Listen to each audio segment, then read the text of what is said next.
Hello everyone, how you going, and welcome back to OSHA, the place where things are never kosher and where we just get to see all the random and kind of, unsafe workers of the world just in one spot. Starting off with, guy was playing on his phone and not watching where he was going. He left in an ambulance and never returned to our site. Brand new cat wheel loader. Oh god, that is a crazy kind of accident. Obviously they're trying to get the excavators to actually just pull it out, but man, that is going to be a heavy kind of thing to pull out. But I guess this is just a classic example as to why you should not be on your phone while driving any kind of machinery. It isn't just exclusive to cars or anything like that, whether it be motorbikes or even just large pieces of cat equipment. Because obviously it's a shame that this thing is in the ditch and whatever, they can be pulled out. I'm sure it'll be fine. But really, the guy left in an ambulance and then he lost his job at the same time. And then also, once you do this thing once, it's going to be very difficult to find work considering, everyone's going to know your reputation around town. So really, it is just never worth it to be on your phone regardless of where you are. I mean, I hope he's alright, but he's probably the same kind of person that wouldn't be wearing a seatbelt in that kind of machinery either, And in that case, it would have been a much bigger injury than it otherwise would have been. If he just was wearing a seatbelt, it would have been strapped to the chair, would have been tipped over and he just kind of been dangling there. But if he wasn't wearing a seatbelt, then he would have been kind of thrown into the glass all of a sudden. So no wonder he left in an ambulance. But yeah, this is kind of a rare OSHA, Usually we get to see the ones that are concurrent and in the moment, but not when it has actually happened. So yeah, I guess that just shows you how many of these posts could actually turn into incidents, and well, then it wouldn't be good for anyone. Cleaning a metro station to roam on a slippery slope. Ah, yes, there we go. Like I just said, in the moment, look at that. You just can't get out there on a normal scaffold, so you just have to tip it over. Then you just put the boards on an angle and you'll be all sweet. I mean, in theory, it kind of sounds like a good idea, but when you actually see it like this, you go, oh my goodness, that was a perilous way to do it. Just the fact that it's only got 2 feet just kind of dug into the grass, you could so easily just slip down the entire roof line and go whoosh, and suddenly you'd go from standing here to lying down here. I mean, there are going to be a couple of cases where I have to cut people some slack, considering that it's not always the person's fault. They just couldn't get this and couldn't get that, and they're not going to argue, they can't afford to lose their job, so they go, okay, I guess this is what I'm going to do. And this might be one of those cases where, I can't imagine that guy was actually the one that built the scaffold on an angle. I mean, unless he's the owner of this power washing business, I just can't imagine that he's rocked up on the side and thought that was the best way to go about it. I mean, to be honest, I don't really know how else you go about it. Perhaps you'd have to do kind of rope access over the top or something like that, or maybe from even just a boom lift. But yeah, to be able to kind of just stand up easily and make it from a scaffold, I just don't see how you could do that. I mean, as much as it certainly isn't kosher, at least he isn't in some kind of perilous danger, If something does give way in the whole system, he will just kind of fall over and just slide down the roof line, You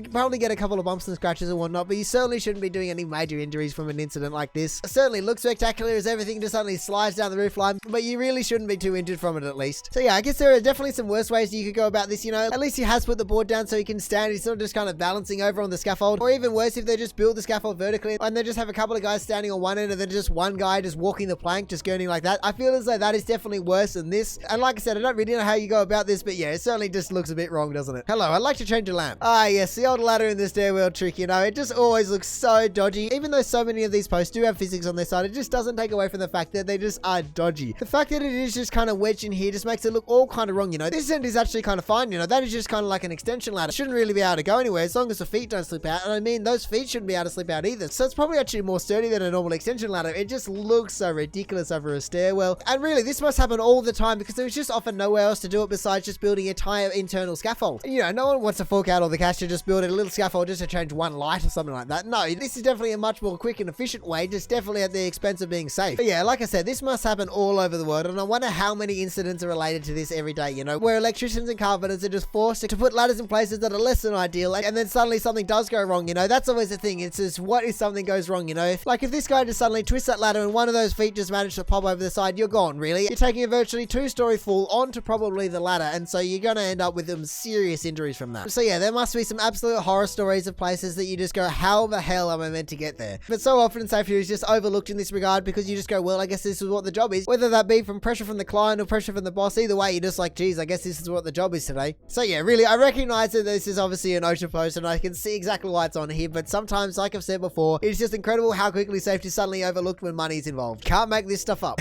Oh yeah, that is great. Obviously, this boom just isn't able to get that height, so why not? You just put an extension ladder in it, rest it up, and climb up. It's going to be no worries. There's nothing that can go wrong with it. It'll be fine, is what they were saying. Like I was saying with the last one, even though it looked perilous, I feel as though it was fairly locked in there. This one just doesn't look locked in there at all. The fact that it's just got an extension ladder just resting up there on whatever, it doesn't even look like it's connected to the pole, and then nothing even footing it. So if it does slide in the bucket, then it's just going to fall around the side and you'll be done for. So this one is definitely the most perilous one so far. See, I'm going to kind of contradict myself a little bit now, but these are the ones that I don't understand, because like I said with the last one, it's kind of no other way to do it besides getting a scaffold. But I feel as though if it's outdoors and you just can't reach it with the one boom, there is always a bigger boom that will be able to get you there. I mean, and like I said, I'm going to contradict myself, but who cares if it costs that little bit more just to get another little boom in that gets you that extra, I don't know, 4 meters or whatever it is. Realistically, really, I guess if you own this one and you need to get another one in, that is probably going to be a major price, so I don't know how you go about that. But I can only imagine that telegraph poles are generally going to be a standard height, you know. Sure, there might be a couple taller ones out there that your standard equipment just can't reach, but then surely someone around has the right equipment to be able to actually reach that up there. Because really, that is just completely ridiculous, you know. It's not even though it's just run a ratchet strap up the whole way and then ratchet strapped it up the top or something like that. Even something like that would provide so much more stability and everything to the whole system. And then even though it would look the same, at least the ladder isn't going anywhere, so as long as you hold on to the ladder, you should be alright. But to be up in the boom lift and then have a 4 or 5 meter ladder just resting on the cable, I feel as though you just couldn't pick too many more things that could add up to make this worse. So yeah, really, this is just an incident waiting to happen. And I don't care how many times this person has done this, every single time that he goes up there and does that is just one more tick towards actually an incident happening. And really, if you take a fall from that kind of height, you're not making it out no matter how you land. I see your 60-foot ladder and up you 50 foot more for 110 feet. Oh, but actually, this looks like it's a completely hydraulically driven system, you know? What's all this stuff here? You've even got safety kind of handrails. I don't know why there is an axe there, but you've even got kind of safety handrails and whatnot. So surely there is some kind of safety mechanism or something. Oh, but actually, I'm reading station there, and if there's an axe, maybe it's something to do with firefighting. That would make sense why it's hydraulically driven, because it actually extends like a boom lift, but it's just got a ladder attached to it. And in that case, I can't actually imagine the fireys would be wearing harnesses or anything like that, because the argument would be that it takes time to clip in and unclip, and they just need to go sometimes. So man, that would be crazy. Like they said, 110 feet, so like 37 meters. That is pretty insane. I mean, again, obviously this is just an incident waiting to happen, and hopefully it hasn't happened, you know. Hopefully it's only people that are highly trained in this department, and there's a whole kind of safety subset of rules that they have to follow to not be in danger. But really, whenever there's heights involved, there is obviously just inherent danger, and the fact that these guys are just not clipped in is pretty insane. And yeah, I guess you could argue that every aspect of what firefighters do is pretty insane, but really, looking at that, 110 feet of boom lift ladder, so that certainly has to be one of the craziest parts of the job. Can't imagine the first time that you have to go up in this, you go, oh my goodness, what am I doing up here? Unless you're a very special type of person, everyone's body's just going, hang on, what are we doing up here? Let's just get down. And then yeah, to be working under the pump next to a burning building trying to save people, that must bring about a whole nother subset of challenges that you just don't even think about. Gotta note that they fixed all the broken brackets around the store.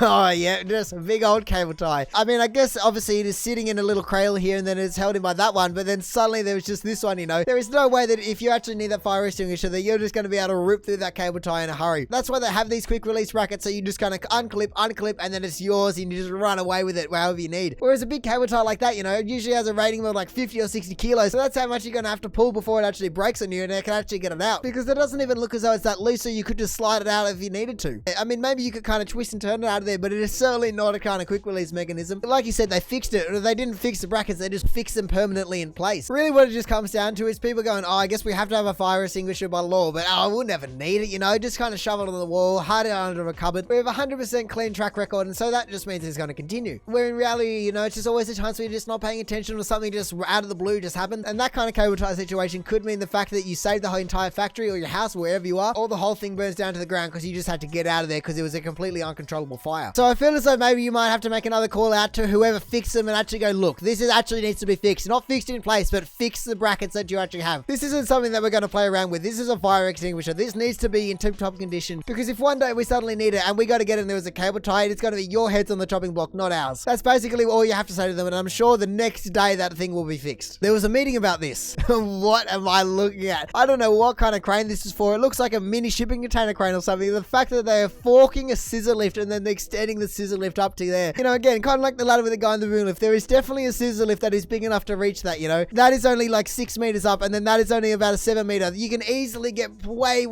bigger scissors than that. And really the whole argument that, oh, it would cost too much money to hire a different one. No, it doesn't even make sense, you know. If someone falls or has an incident, that is going to cost you so much more money than the hire of a bigger scissor would have been. Let alone all the other implications of someone actually taking an injury at work, you know, where you suddenly have to do all this reporting and all of that. Like, time is money, you know. And to weigh up all of that time versus doing this just doesn't even make sense. I mean, at least by the title, it sounded like they had a meeting, so I don't know if it did come from higher up or whatnot. Maybe that's just what the worker decided was going to be the best idea. I don't know how they've done it, considering it doesn't look like there's anyone driving, and they've obviously gone up there. So unless someone else has lifted them up, I don't see how they've gotten up there besides racing it up and then climbing up to it, because that doesn't make any sense. And I think my favorite part about the whole thing is just the fact that he's standing on the handrail, you know, just a cherry on top of everything. Just up in the air, then up in the air, then up in the air. You know, you just have the complete trifecta of what not to do with the scissor. And really, it's just such a complicated combinations of things that they've done here, you know. Like I said, it would have been so much easier just to get a bigger scissor or even a boom lift if that's exactly what you need, and then just park it here, drive up, do the maintenance that you need to on the winch, and then drive down. It would be so much easier and faster as well. Like I said before, it just doesn't even make sense from a money standpoint to do this, you know. That forklift is out of operation. That scissor lift is obviously not correct. This guy obviously can't store very much in that tiny bucket, and then if he does fall, well, that's the entire budget blown out like a million times over. So yeah, at least for the title, there was a meeting about this, and definitely I can imagine that it's not going to happen again, or maybe it will, who knows. But if nothing else, at least the people above him are showing some concern, whether that be for in terms of actually him falling them after doing paperwork, or perhaps actually just a bit of a safety factor, but probably a little bit of both. And for that, they're actually doing something, because yeah, no one wants to be having to deal with this. Just another day in the world's greatest army. Oh my goodness. I don't know what I'm looking at here in terms of if that's a truck or whatnot, but that is crazy. There was about 5 millimeters of contact right there for the whole thing just falls to the ground. And man, what a racket that would make if that fell to the ground, you know. That is no small kind of bit of steel that is obviously hanging above here. And all of that is just resting on these two, I imagine, very industrial kind of blocks, because that is crazy if only these two are supporting the entire weight of the whole thing. And of course, I can only assume the fact, but I can only imagine that it's the American army they're referring to, you know. And I mean, I guess in that case, it does make sense why they have to do this, you know. They don't have a very big budget. It's not like there'd be another way to go about these things if they really needed to. They're just always having to scrounge for money. There's just never enough. I mean, I kind of want to say that it would never go anywhere, because the amount of friction and weight that is on those things, it would just be driving that into the ground, so nothing is ever going to slip, you know. Unless something like a forklift or another truck runs into that truck, I just don't see it being able to move anywhere. But it doesn't take away from the fact that it actually could happen, or the fact that how dodgy it really looks. You know, just even the fact that if you are going to do it like this way, which would never be even recommended in the first place, but if you are going to do it this way, then you'd at least kind of just move these blocks in a little bit, so at least you have a little bit more contact, you know. You know, you've got all of this space, and you could just slide it up into here, and then you'd at least, it wouldn't look as dodgy. Let alone the fact that even if you just moved it from here around to here, then it wouldn't look dodgy at all. You might even be able to call that kosher by that point, but just the fact that there is virtually no contact patch on this, it just is crazy to me. You know, obviously the poster said just another day in the world's greatest military, but I wonder if they were the one that did this, because surely if they were the one that did this, they wouldn't be the one posting it, you know. You go, okay, I'm going to put it here or here. Just find somewhere that is going to at least looks better to put these chocks, surely. So yeah, I guess this just really does show you how widespread the kind of safety situation is. You know, you might have thought that the military is completely regimented and they just do whatever they want, you know, they've got the biggest budget in the world, but no, even they have to resort to doing things like this sometimes. And that just really shows you how there are corners cut all over the world. When you got a lunch break on a crane, but you're too lazy to go down. Oh, that is great. I almost don't feel as though this is unsafe. I mean, I guess the guy actually is tying it on, so that probably isn't the best thing to do, considering I can't imagine they have the best knot and tying ability. But I can definitely understand why the crane driver would want to do this, you know. That is going to be a long ladder to go up and down just for a bit of lunch, you know. If you've got a half an hour lunch break, you're going to spend half of the time climbing down and then the other half just climbing back up. You're not even going to get any breaks, so you might as well not even climb down at that point. I think my favorite part of this image is just to look at the guy's face as he's just tying it on, you know. I wonder if this is the same guy every day, that he knows what he's getting into. Or maybe if this crane driver does this every day, it's just a new guy and you go, oh my goodness, what do you want me to do? You know, just even the delivery instructions, I will drop down the hook and you will tie it on and you'll send it up to me. Thanks for your work. And then at first you'd be going, what the hell do you mean? And then you get to site and you go, oh my goodness, that's what you mean. I mean, hey, this is probably actually one of the safest posts we've seen so far today. You know, hopefully the guy is able to tie some knots and it's not going to go anywhere, but if it does, then it is only lunch, you know, it's not some massive thing. Or maybe you could get it looked at by someone who actually is a professional. But really, even though it would do some serious damage, it's not a massive load, you know. Hopefully it's kind of planned and someone can watch it. And then with all those kind of things, it's certainly not going to overload the crane. So like I said, I feel as though this is one of the safer ones we've seen so far, but it's definitely one of the funniest we've seen so far, because I cannot imagine being that guy and rocking up and going, what do you want me to do? Well, I guess there you go, here's your food. If this is something that the crane driver does a lot, he should really just invest in kind of a big chalk bag or something that they can just put this in, something that the crane driver just knows is attached, isn't going to go anywhere, and the guy can just kind of put in every day and it's nice and easy for him. I reckon if it was done like that, there would be absolutely nothing wrong with it. But really, is it more dangerous for someone to be doing this or to be passing out of the controls of a crane because they have super low blood sugar? I don't know, I reckon I'll be taking this over the second one. Live World War II shell been sitting on the road for over a week now. Where does something like that even come from? I get the fact that they said it was in Normandy, so there might be some remnants around, but surely something like that just doesn't suddenly appear on the side of the road unless someone's dug it up and put it there. And then also just a half attempt of actually barricading it off, you know, just with 4 kind of corner posts in the ground, a little bit of red and white tape, no worries, that'll be fine. Really, if you were just driving along the road, you probably wouldn't even notice at first, but when you barricade it off like that, you certainly get some looks. And then even just the fact that the person said it was a live show, you know, I don't really know what that means, because I can't imagine that it's an explosive round or anything. But then again, I guess there is no other definition of being live, so that is pretty insane. That's a serious round, but you have a live, serious round just sitting on the side of the road that no one knows where it came from. I mean, I guess the argument that people always make is, well, it hasn't gone off yet, that means it's never going to go off. But I mean, unless you actually deconstruct the whole thing or deal with it in a certain way, I guess you'll never really know if it's actually going to be live or not. And I can't imagine too many people would be willing to just kind of go in and doing that. So the fact that it's just been left out in the public for over a week now is just completely baffling to me. I mean, I get at first you might not know what to do with it, and there's a whole bunch of things you might have to organize to be able to deal with a live round, but really, to be sitting roadside for over a week just seems like a completely overly dangerous situation. But no, I guess it's kind of a similar thing to the other military posts that we had, you know? There are these massive budgets and plenty of personnel, but when things are prioritized, they just aren't prioritized. Bugger. Oh my god, what the hell? I don't know how you go about doing that unless you've done the same thing as the first guy, where you've kind of just been on your phone exploded and driven off the edge. Or maybe just even you've been driving around in the big circle and then the whole entire ground has collapsed from under you and you've kind of just gone down the landslide. Because really, the amount of kind of technology in some of these trucks these days is insane, you know. Half of them don't even have people driving them anymore. They're just GPS coordinated and computer controlled. So for this to happen, that is a serious